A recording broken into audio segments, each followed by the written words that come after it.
see the way o'er life's tempestuous sea. I know that Jesus is my friend, and that He'll pilot me. He'll pilot and He'll pilot me over life's tempestuous sea.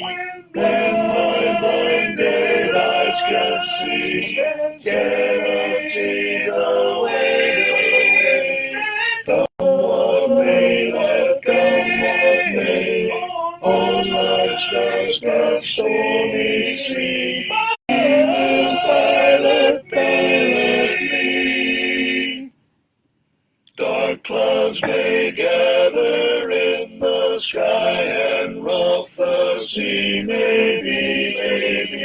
His love shall ever be my song. I know He'll pilot me. He'll pilot and He'll pilot me over life's tempestuous sea. When my blinded eyes can see, cannot see the way. Come what may, let come what may, on life's dark and stormy sea. My dear Lord, blessed one, He will pilot me.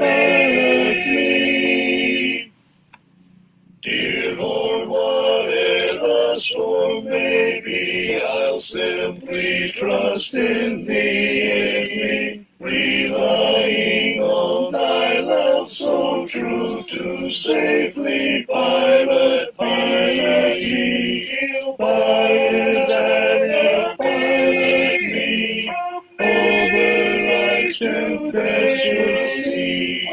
When my blinded eyes cannot see the way. Come what may, let come what may, on life's dark and stormy sea. My dear Lord, blessed one, He will pilot me.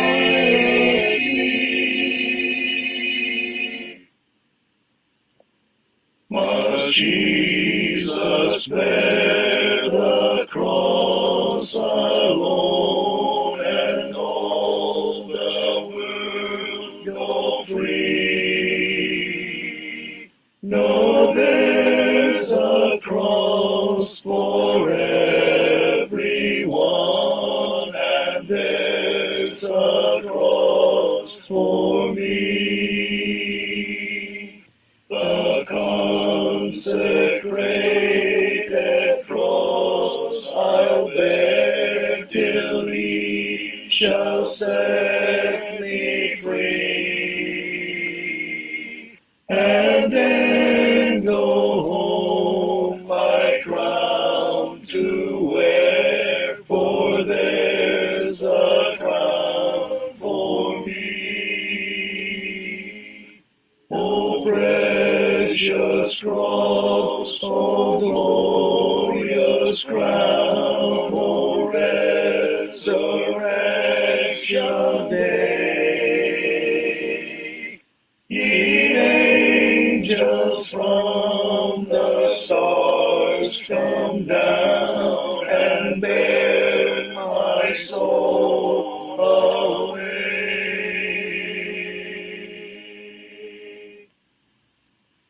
I am weak, but Thou art strong.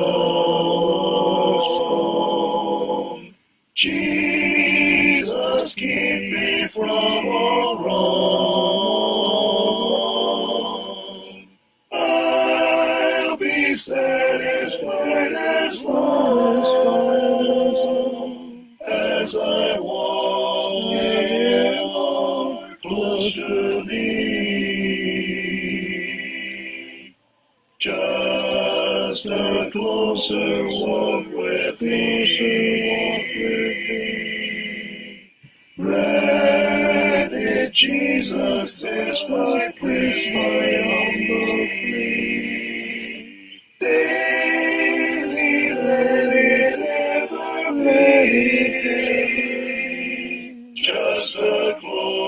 closer walk with me. Through this world of toils and snares, if I falter, Lord, who cares? Who with me my burden shares? Let me walk, Lord, close to thee. Just a closer walk with thee. And in Jesus is my plea. Daily let it ever be. Just a closer walk with thee. When my feeble life is o'er, time for me will be no more. Guide me to that peaceful shore. Let me walk, dear Lord, close to thee.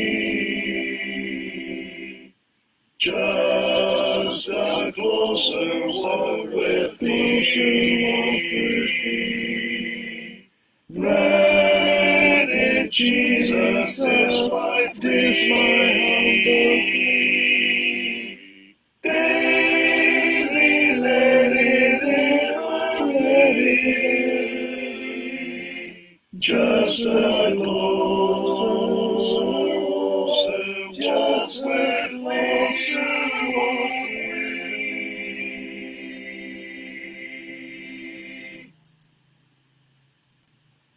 thee. Magandang gabi mga kapatid. Halos isang linggo po tayong walang pag-aaral po sa Facebook. Gawa po nung kamatayan po ng kapatid na Rick Darasin. Nagkaroon po ng araw-araw na pangangaral po sa kanyang lamay mula Lunes hanggang Biyernes, yung muling gabi. Kaya di po tayo nagkaroon ng pagkakataon na magkaroon tayo ng pag-aaral po sa Facebook. Kahapon naman po ay election day, holiday. Kaya po ngayon natin minabuti na umpisan natin muli ang ating pag-aaral po sa Facebook. So, binabati natin ang ating mga kakabsat na imbag Rabi, katakay amin kakabsat. Ngayon din po ang ating mga kaigsuonan, maayong gabi sa inyong tanan na igsuon. Ang ating pong mga katugangan dyan sa may Bicol region. Diyos marahay na banggi sa Indugabos. At ito pong mga kapatid, kaibigan dyan sa may Pangasinan, Masanto siya Labi at si kayo namin. At yung pong mga kapatid dyan sa may Carabao Island, bayan ng gabi sa tanan.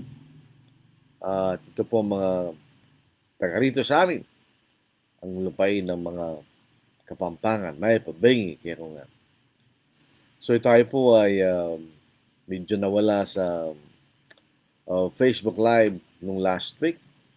Pero tayo po magpapatuloy muli sa ating pag-aaral po sa Facebook Live. Ito po ay magandang pagkakataon na makapangaral po tayo kasi ito naman po ay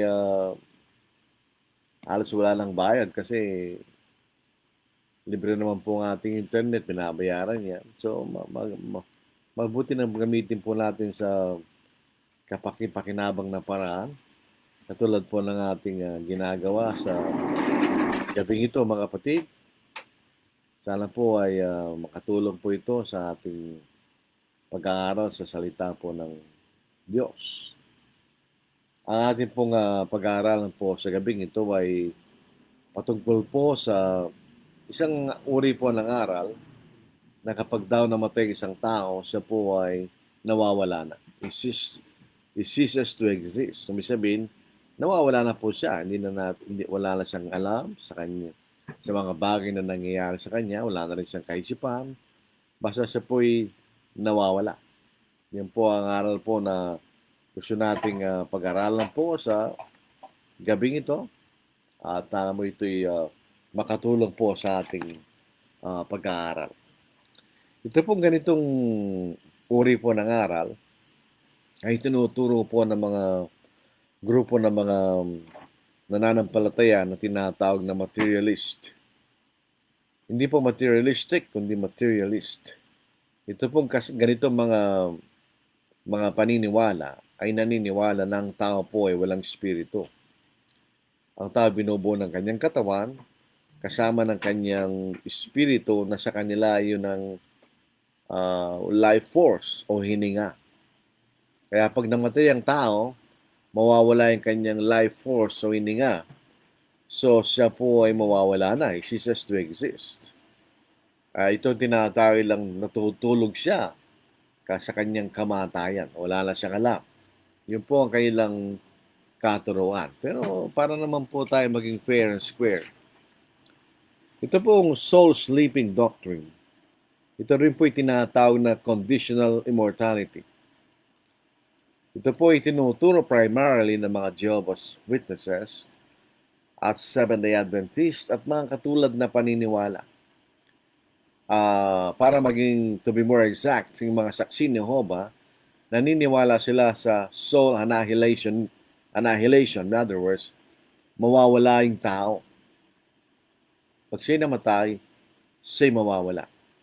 Ito yung paniniwala na kapag tayo namatay, ang kaluluwa ay nawawala na rin. The soul ceases to exist.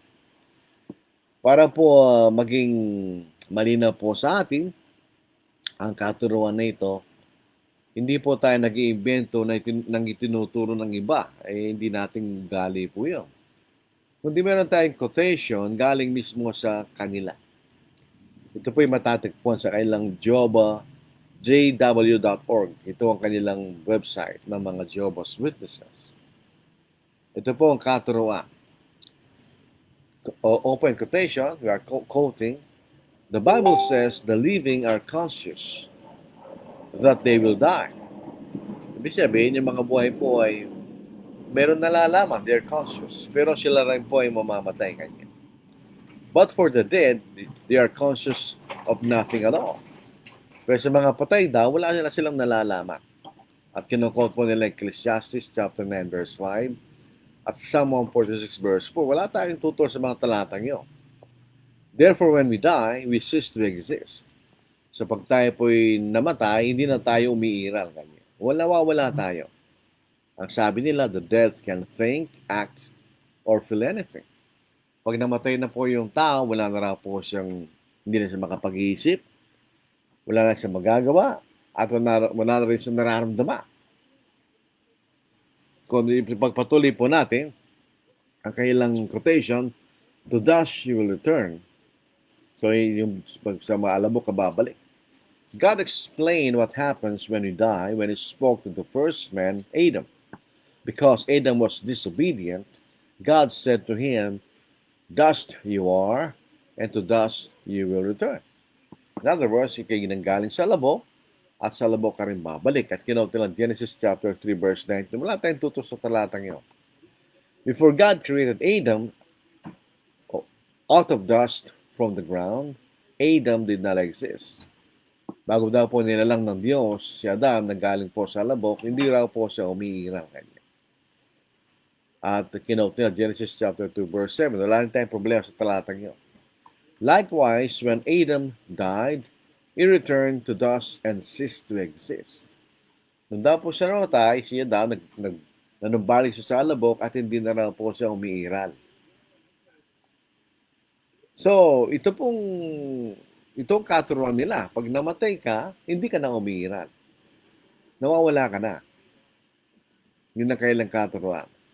Pero, sabi nga po natin kanina, naniniwala sila sa conditional immortality. May ilan na mabubuhay na maguli. hindi lahat. Sabi po rito, at the future resurrection, Jehovah's Witnesses believe that the souls of the redeemed will be recreated. Ibig sabihin, yung kaluluwang pinag-uusapan nito, yung tao na may katawan at may hininga. Yun ang ibig sabihin yun ang kahulugan nila sa kaluluwa. Manunumbalik daw po yung kaluluwa. The Bible often compares death to sleep. A person who is fast asleep is unaware of what is happening around him. So, yung daw pong tao na tutulog, wala na po nalalaman sa mga bagay sa paligid niya. Likewise, the dead are not conscious of anything. Sa ganung paraan, ang mga patay daw po ay wala nang nalalaman ng anumang bagay. Yet the Bible teaches that God can awaken the dead as if from sleep and give them life again.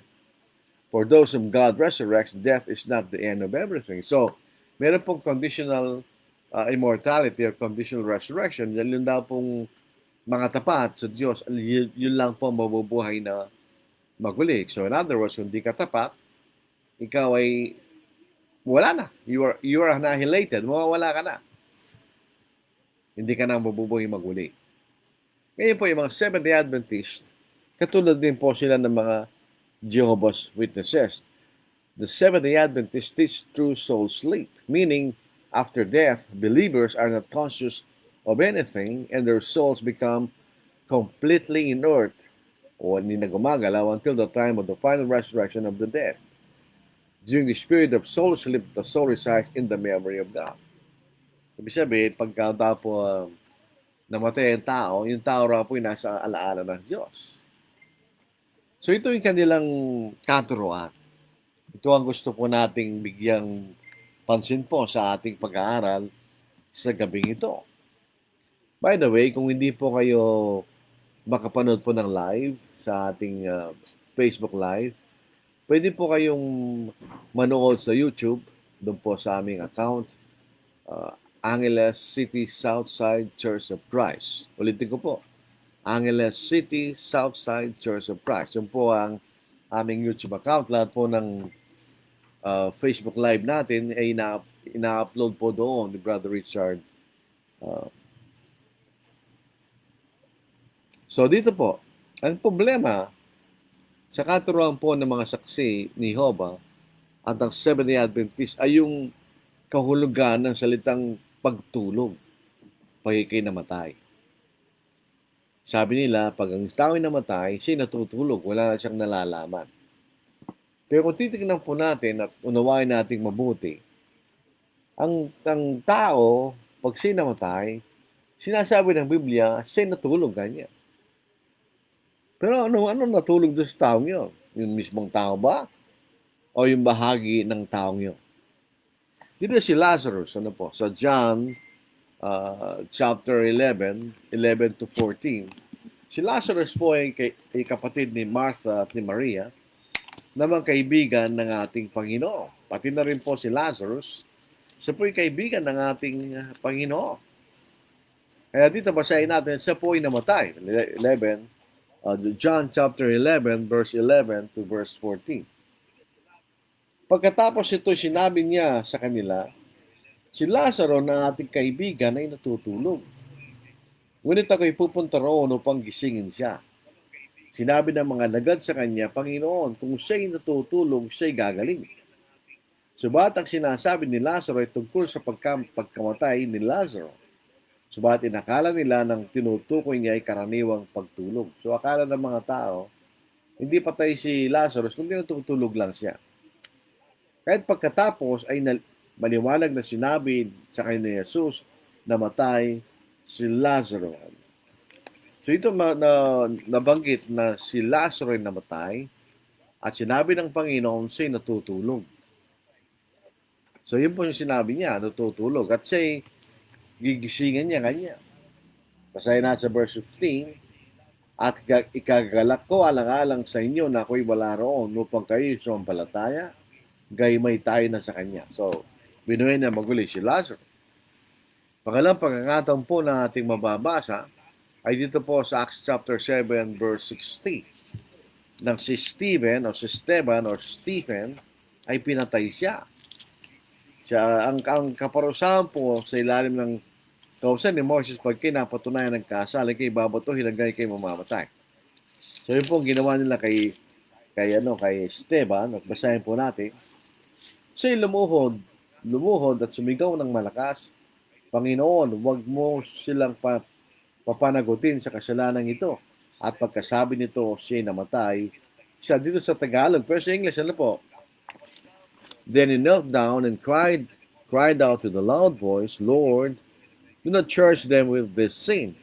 And when he had said this, he fell asleep. Ito pong Tagalog, hindi po accurate yung pagkasali niya. Hindi po namatay ang salitado, kundi natulog. Pero may ipakita natin, ito yung tumutungkol sa kanyang pagkamatay. Ito po sa 1 Corinthians chapter 15, verse 51, Behold, I tell you a mystery, we shall not sleep. We shall not all sleep, but we shall all be changed. In a moment, in the twinkling of an eye, at the last trumpet, for the last trumpet will sound, and the dead will be raised incorruptible, and we shall be changed. Ang sinasabi dito ni Pablo, hindi lahat tayo mamamatay kanya. May ibig sabihin, may matitirang buhay sa pagdating ng Panginoon. So sinasabi niya, we shall not all sleep. Hindi tayo lahat ay mamamatay kanya. Sabihin, pagdating ng Panginoon, may mga tao na hindi patay. Madadatan din ang buhay ang ating Panginoon.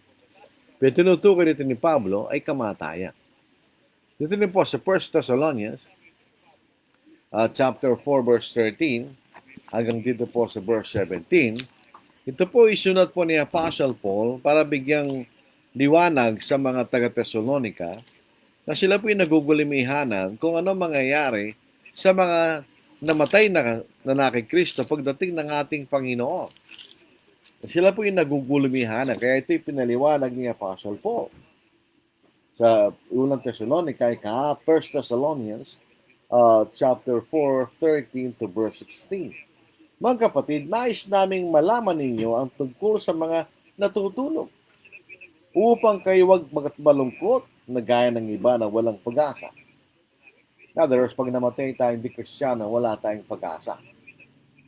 Sapagkat kung tayo sumasampalataya si Jesus ay namatay at muling binuhay, ay gayon din naman sa pamamagitan ng Jesus, ang mga natutulog ay dadalhin ng Diyos na kasama niya, sapagkat ito'y sinabi namin sa inyo sa pamamagitan ng salita ng Panginoon, na tayo nabubuhay na natitira hanggang sa pagdating ng Panginoon, ay hindi mauna sa anumang paraan sa mga natutulog. Sapagkat ang Panginoon mismo ang bababa mula sa langit na may sigaw, may tinig ng arkanghel at may trumpeta ng Diyos, at ang mga namatay kay Kristo ay babangon muna. So, ito maliwanag, na sinasabing natutulog ay mga namatay. Pero ginamit ang salitang natutulog kanya. Dito po sa pangalang Pedro, ikatlong kabanata, 2 Peter chapter 3, verse 4, ang sinasabi, where is the promise of His coming? Saan naroon ang pangako ng kanyang muling pagdating? For since the fathers fell asleep, all things continue as they were from the beginning of creation. Sabihin, nung mabuot pa ng ating mga magulang ay nakatutulog, ganyan. Ito rin po ay patungkol sa kamatayan. So, ang katanungan, totoo ba na pag tayo namatay, ay tayo natutulog literally, at wala na tayo nalalaman? Yun po ang gusto nating bigyang pansin. Ang salitang pagtulog ay isang metaphor sa kamatayan. Sa paanong paraan? Hindi po ito tumutukoy dun sa tao na natutulog. Dahil mamaya papatunayan natin na yung mga taong namatay, hindi sila natutulog.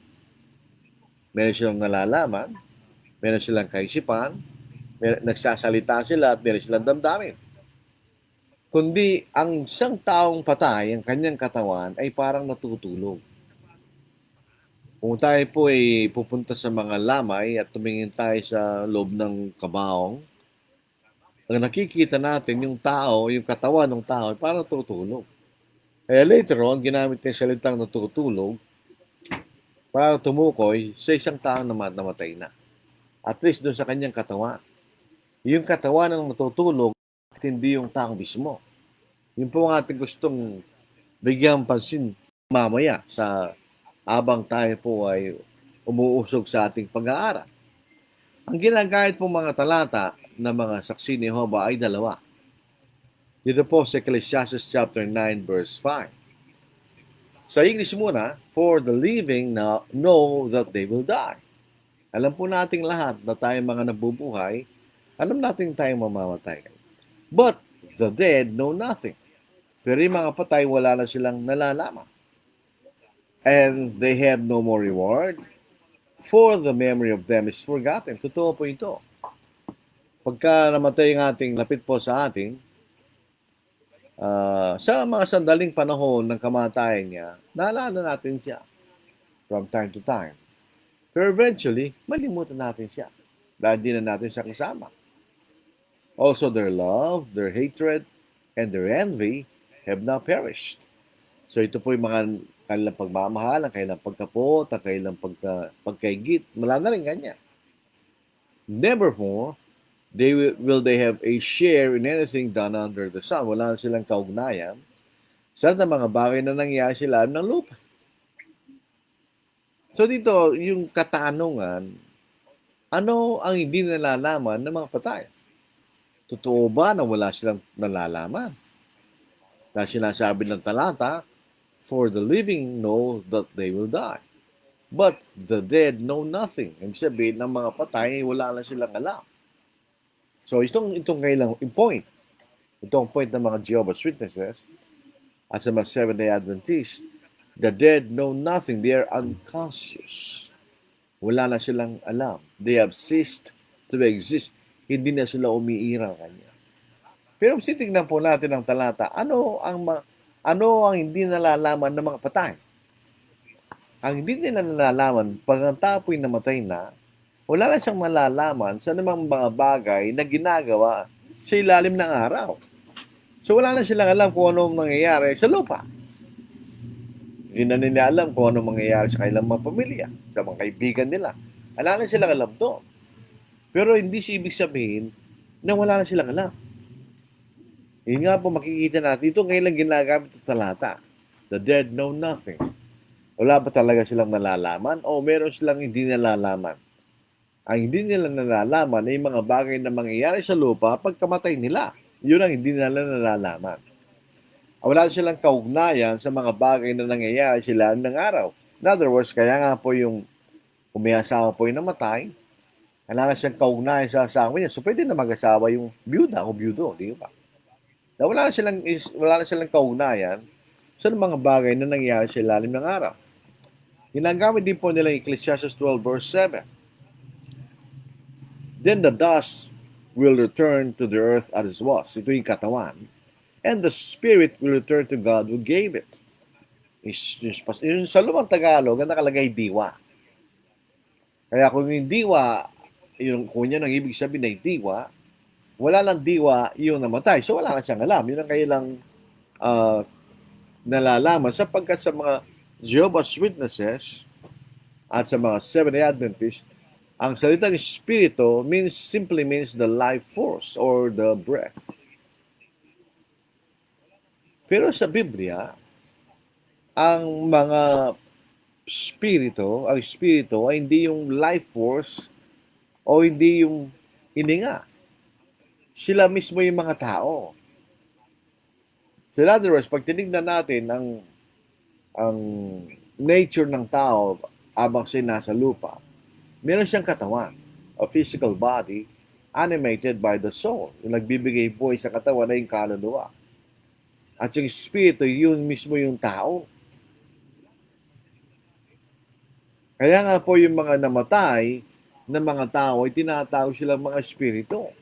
Dahil yun na lang natira sa kanila pag sila'y namatay. Dahil pag tayo namatay, wala na tayong physical na katawan. So ang natira sa atin yung espiritu, tayo. Dito po sa 1 Peter chapter 3 verse 18. Mamaya, maaaring may tanong po dito. For Christ also suffered once for sins, the just for the unjust, that he might bring us to God, being put to death in the flesh, but made alive by the Spirit. By him also he went and preached to the spirits in prison. Sa Tagalog, po sa ating wika. Para dalawa naman, hindi lang po sa English, sa atin din pong wika. Sa 1 Peter chapter 3, verse 18. Ano po? Ito pong ating mababasa sa tinurang ating talata. Subalit si Kristo man ay minsang nagdusa dahil sa mga kasalanan. Ang isang matwid dahil sa mga di matwid upang kayo ay madanang niya sa Diyos, siya'y pinatay sa laman, muling binuhay sa Espiritu. Sa gayon din, siya'y pumunta at nangaral sa mga Espiritong nasa bilangguan kanya. So, anong tawag doon sa mga taong namatay na? Sila yung mga Espiritu kanya. Sila ba yung mga hininga na lang? Hindi. Sila yung mga tao, sila yung Espiritu. Wala silang katawan. Ibig sabihin, ang taong namatay para siyang tao walang damit. Sa po'y hubad, sapagkat wala siyang katawan. Ang natitira lang ang kanyang spirito, mga kapatid. So, ang gusto nating bigyang maliwanag dito, ano bang tinuturo ng Biblia tungkol sa mga taong patay?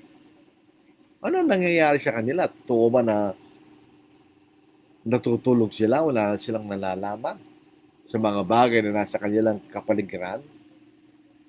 Dito po sa 2 Peter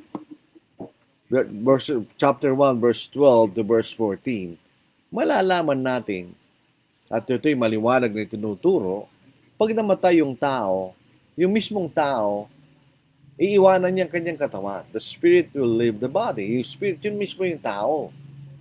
Di ba doon sa James chapter 2 verse 17, sabi rito, the body without the spirit is dead. Pag iniwan ng espiritu ang katawan, mamamatay yung katawan. Hindi yung tao, yung katawan lang ang namamatay. Dito po sa pangalang Pedro, chapter 1, verse 12 to verse 14, ito po ang ating mababasa. Basahin muna natin sa ating wika, sa 2 Peter, chapter 1, verse 4. Si Apostle Peter, sa pagkakataon na ito, siya po yung namamaalam na. Ibig sabihin, malapit na siyang mamatay. Sabi sa verse 12, para makumpleto, kaya't lagi kong inahangad na ipaalala sa inyo ang mga bagay na ito. Bagamat inyong nalalaman na at kayo pinapatibay sa katotohanang dumating sa inyo. Inaakala kong tama na abang nasa toldang ito, ay gisingin ko kayo ng isang paalaala. Yamang aking nalalaman na malapit na ang pag-alis ng aking tolda, nagaya ng ipinakita sa akin ng Panginoong nating si Jesucristo. At sisikapin ko rin na pagkatapos ng aking pagpanaw, sa maliwanag yung pag-iwan niya sa kanyang tolda, ang kanyang katawan, ay ang kanyang kamatayan o pagpanaw. At sisikapin ko rin na pagkatapos ng aking pagpanaw ay inyong maalaala ang mga bagay na ito sa anumang panahon. So, anong makikita na?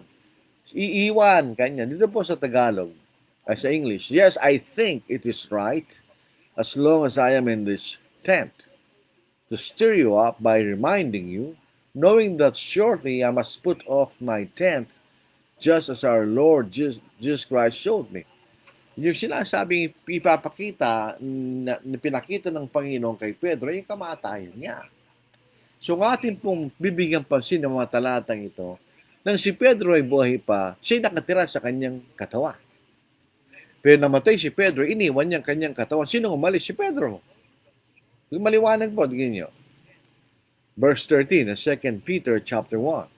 Yes, I think it is right, as long as I am in this tent, to stir you up by reminding you, knowing that shortly I must put off my tent, just as our Lord Jesus Christ showed me. Ano ba pinakita sa kanya ng Panginoon? Yung kanyang kamatayan. Pinakita ng Panginoon kung paano siya mamamatay. Dito po sa John chapter 21, verse 17, dito pinakita ng Panginoon ang kanyang kamatayan. Siya'y papatayin. Hindi siya mamamatay sa isang normal na kamatayan. Siya'y papatayin. Basahin natin po sa pagsimula tayo sa verse 17. Sinabi niya sa kanya sa ikatlong pagkakataon, Simon, anak ni Juan, minamahal mo ako? Nalungkot si Pedro sapagkat 3 ulit nang sinabi sa kanya, minamahal mo ba ako? At sinabi niya sa kanya, Panginoon, nalalaman mo ang lahat ng mga bagay, nalalaman mo na minamahal kita. Sinabi sa kanya ni Jesus, pakainin mo yung aking mga tupa. Katotohanan sinasabi ko sa iyo na ikaw ay bata pa, binibigkasan mo ang iyong sarili at lumalakad ka kung saan mo ibig. Ngunit pagtanda mo, iunat mo ang iyong mga kamay at bibigkasan ka ng iba at dadaling ka sa hindi mo ibig. Hindi mo ibig. Ito'y sinabi niya upang ipahiwatig kung sa anong kamatayan lululatiin niya ang Diyos. At pagkatapos ito, sinabi niya sa kanya, sumunod ka sa akin. So, ipinakita ng Panginoon kung anong uring kamatayan dadanasin ni Pedro. At yun ang sinabi niya doon sa 2 Peter 1:13. Yes, I think it is right. As long as I am in this tent, to stir you up by reminding you, knowing that shortly I must put off my tent, just as our Lord Jesus Christ showed me. Ito yung kanyang pagpanaw, ang kanyang kamatayan. So in other words, nung buhay si Pedro, siya'y nakatira sa kanyang katawan.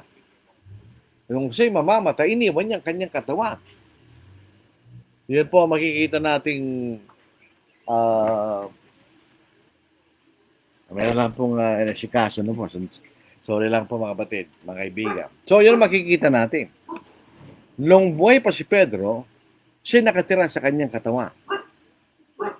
At nang siya'y namatay na, iniwan niya ang kanyang katawan. Yun po makikita natin ang realidad ng kamatayan. Hindi ibig sabihin, nang namatay si Pedro, natulog na siya, wala na siyang alam. Hindi, iniwan lang niya ang kanyang katawan. Yun po ang maliwanag na mababasa natin sa mga talatang binasa natin kanina. So hindi totoo na pagka namatay isang tao, ay siya natutulog at wala na siyang alam. Hindi po totoo yun. Ang ating Panginoon, ganoon din po sinabi niya. Gibayin yung templong ito, kanya, sa ikatlong araw ay aking muling itatayo, kanya. Akala ng mga Hudyo ay ito'y tumutungkol sa templo sa Jerusalem. Basahin po natin.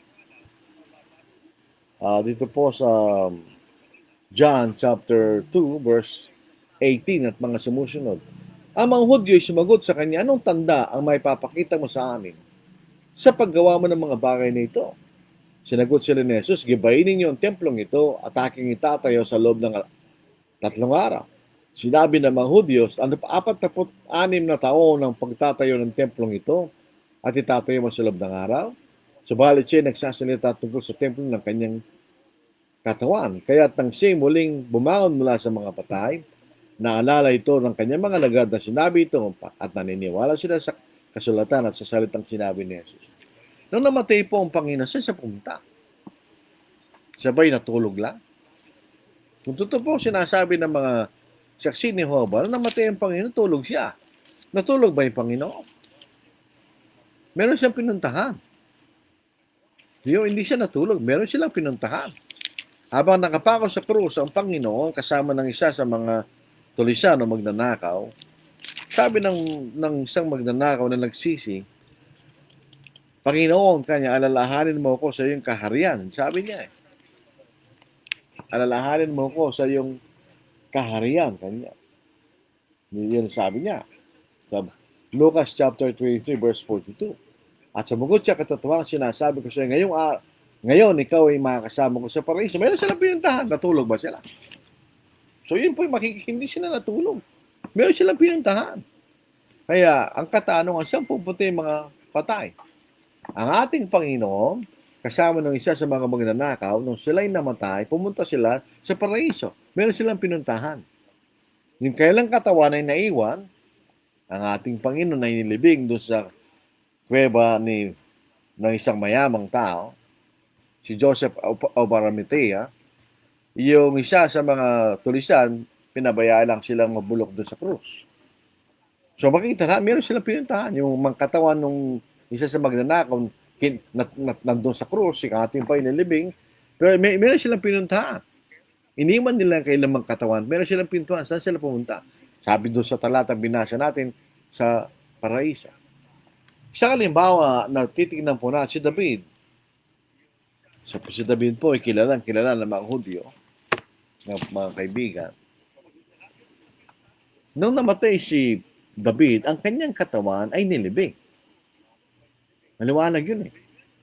Dahil sa pangaral po ni Apostle Peter, kasama ng 11, ito sinabing ni Apostle Peter at nung 11, Men and brethren, let me speak freely to you of the patriarch David, that is both dead and buried, and his tomb is with us to this day. So yung kanyang katawan ay nailibing, at alam nilang kanyang libingan.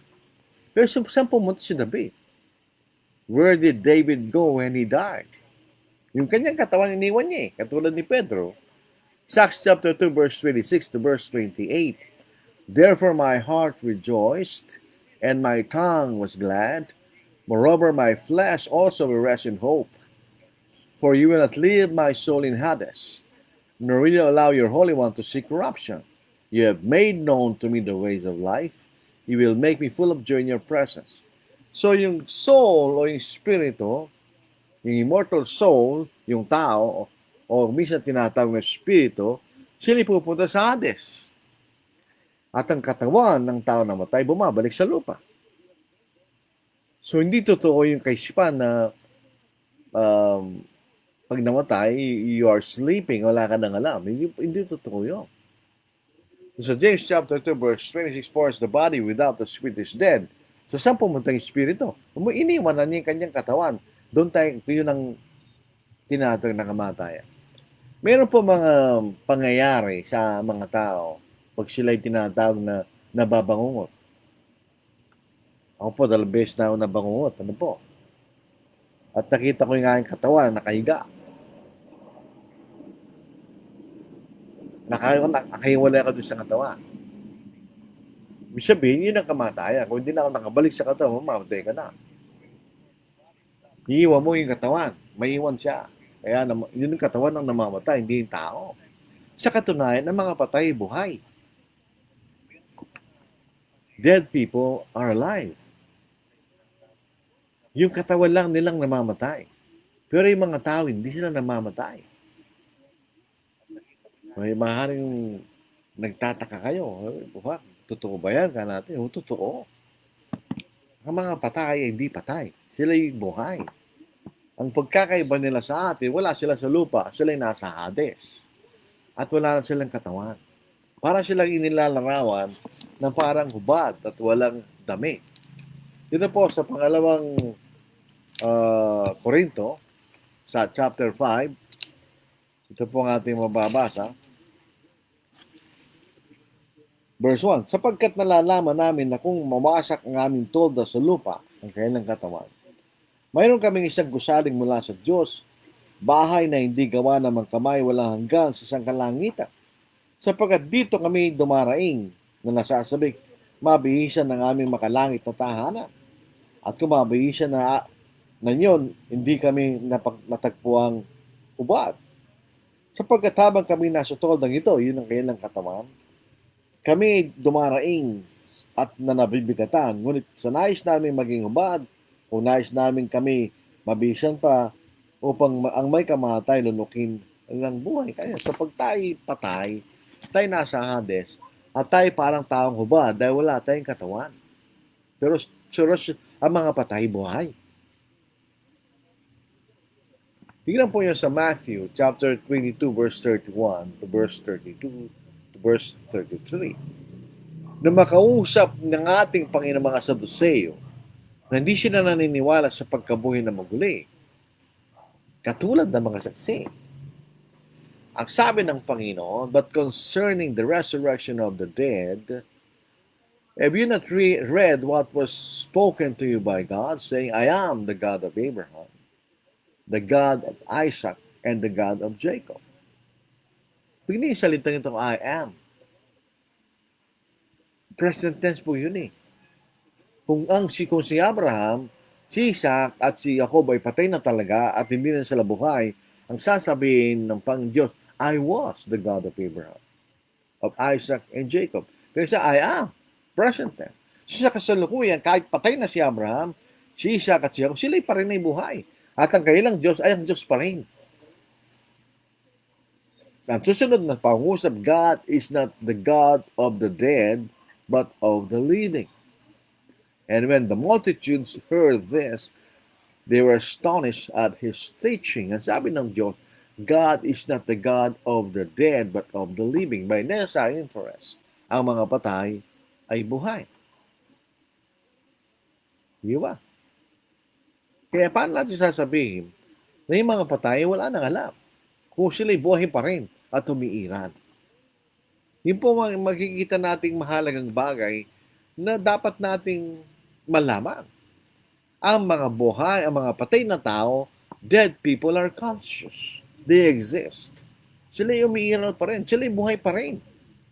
Wala lang sila sa lupa, pero nasa mga lugar sila, nasa Hades. Tingnan po ninyo dito sa Lucas, chapter 16, verse 23. Ito yung contrast ng mayamang tao.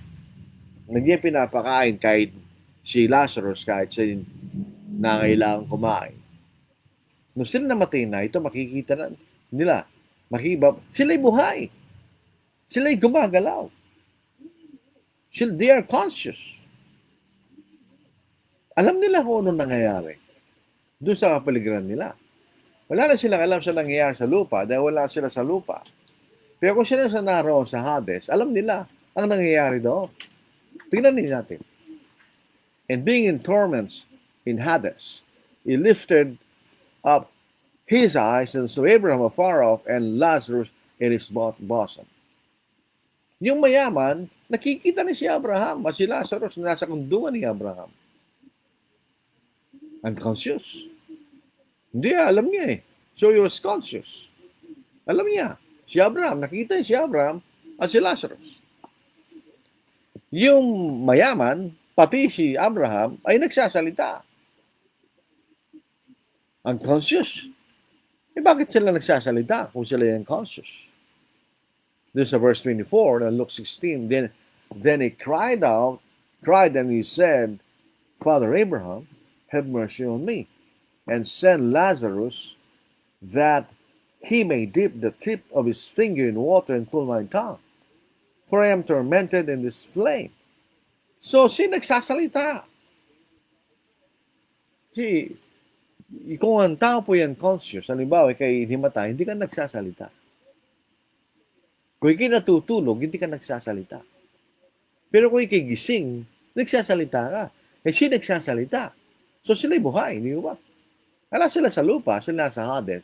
But buhay pa rin sila. Meron pa rin silang kaisipan. Ang katunayan, nakakaramdam sila ng sakit. Nasasaktan siya doon sa torment, sa Hades. Dahil dalang bahagi po yung Hades. Yung Hades na may torment, na pinuntahan ng mayaman, at yung Hades na merong pag-aaliw, o yung paradise. Yun ang pinuntahan ng Panginoon at nung isa sa mga magnanakaw, nung sila namatay, they went to the paradise, paradiso. So, meron nakakaramdam sila ng sakit. At sila nagsasala. And they are conscious. Yung rich man, si Abraham at Lazarus, and by necessary inference, lahat ng mga kaluluwa na nasa Hades, they were and are conscious. So verse 25, in Luke 16, but Abraham said, Son, remember that in your lifetime you received your good things, and likewise Lazarus evil things. But now he's comforted and you are tormented. Pero meron silang consciousness. Pinagsabihan pa ni Abraham yung mayaman, di ba? So they are conscious. They have emotions. Meron silang damdamin. Babasahin po natin. The rich man, natatakot yung mayaman sa kanyang mga kapatid na kaugali niya. Na baka sila rin ay mapunta sa lugar na yon ng pagdurusa. Basahin po natin.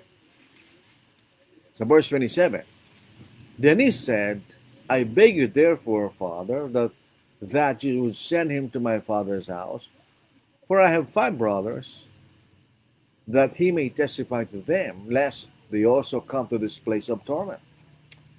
And Abraham said to him, They have Moses and the prophets. Ito po isang metonymy. Ibig sabihin ang mga sulat ni Moises at ang mga propeta. Let them hear them. Siya, pag basahin mo, basahin nila. And he said, No, Father Abraham, But if one goes to them from the dead, they will repent. But he said to him, if they do not hear Moses and the prophets, neither will they be persuaded though one rise from the dead. Ang totoo niya, pag may isang tao na nanggaling mula sa mga patay, hindi mo siya pakinggan, hindi kayo matatakot. Natural sa tao, yun eh.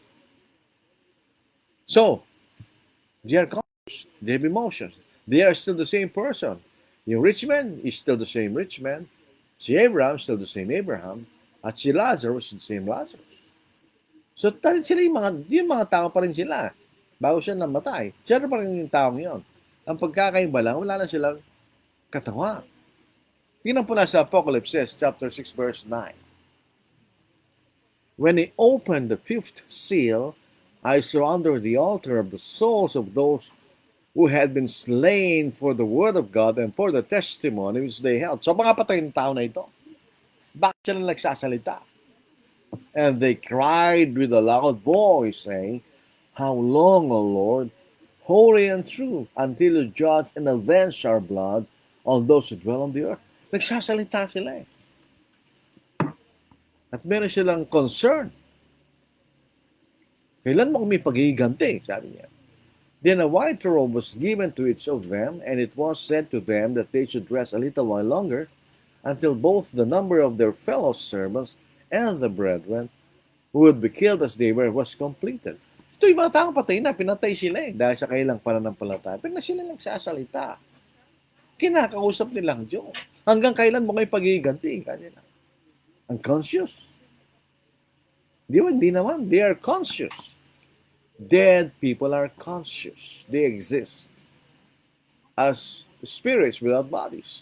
Yun ang katotohanan na nabasa natin. Di ba mga kapatid? Yung mga Jehovah's Witnesses, they teach only a selective resurrection. Only those who are faithful.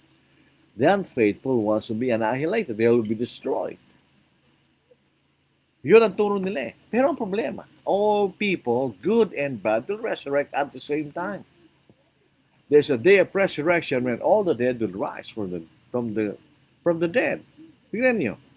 So John chapter 5, verse 28, verse 29. Do not marvel at this, for the hour is coming in which all who are in the graves will hear his voice and come forth. Those who have done good to the resurrection of life, and those who have done evil to the resurrection of condemnation. Sabi ng mga saksi ni Jehovah, yun lamang mga buhay na yung mga patay na mabuti, yun lamang ang mabubuhay na maguli. Yung mga masamang namatay, they will be annihilated. They will be eternally destroyed. Nabasa natin, hindi. There is a resurrection. Mabubuhay maguli ang mga patay at the same time. Di ba? So, paano nila sasabihin niyo na there is a selective resurrection? Hindi po totoo yun. All the dead will resurrect on the last day. Ito na binasa natin. So, makikita natin sa ating pangtatapos. The doctrine of soul sleeping is not taught in the scriptures. Hindi ito tinuturo sa banal na salita. What is a consequence of the false teaching that man is wholly flesh, is wholly physical. He has no spirit. Wala siyang spiritual part. Is fully physical, animated by the life force or breath na tinatawag ng kaluluwa o spirito. So they do not believe that a man is a spirit living in a physical body animated by the soul. Ito yung tinatawag natin doctrine of materialist. In other words, they do not believe in spirits. Ang tao ay material lang. It's simply composed of material, a physical material animated by the life force or breath. So when one dies, under the teaching, the life force ceases, so the man also ceases to exist. So yun po, kaya sabi na the souls who are dead are sleeping, yun lang katawan ng natutulog. Pero hindi yung tao mismo. Yung tao mismo buhay yun. Di ba? Nabasa natin eh. Nabasa natin maliwanag. So yun po yung maling katuruan. Pag namatay tayo, we do not cease to exist. We continue to exist sa lugar ng Hades. We do not exist anymore on the earth dahil wala na tayong physical na katawan, but we exist as spiritual beings in Hades. Yun ang katuruan ng banal na Biblia. Maraming salamat sa inyong pakikinig, mga kapatid. Kung meron kayong mga katanungan o wala, ay nasa sa inyo po yan, mga kapatid. Sana may tanong, wala, parang wala naman. Ibanya Senior Sani, good evening. Walatsing from Camiling, Tarlac. Aljano Campo, good evening. Gina Lay, good evening. Richard Dionisio, good evening po. Nida Villamin, good evening, Brother Lord Salunga. Panip Ho Wong, hello din. Marisa Rieta Manzanillo, mapagpalang gabi sa ating lahat, mga kapatid. John Bautista, good evening. L. Gabriel Foss Salunga, good evening. Mr. Vinta Tanyalas, magandang gabi po, mga kapatid. Rico Linao Macalunas, watching from Marilog District, Davao City. Mariette Feliciano, good evening po, Brad. Lilia College,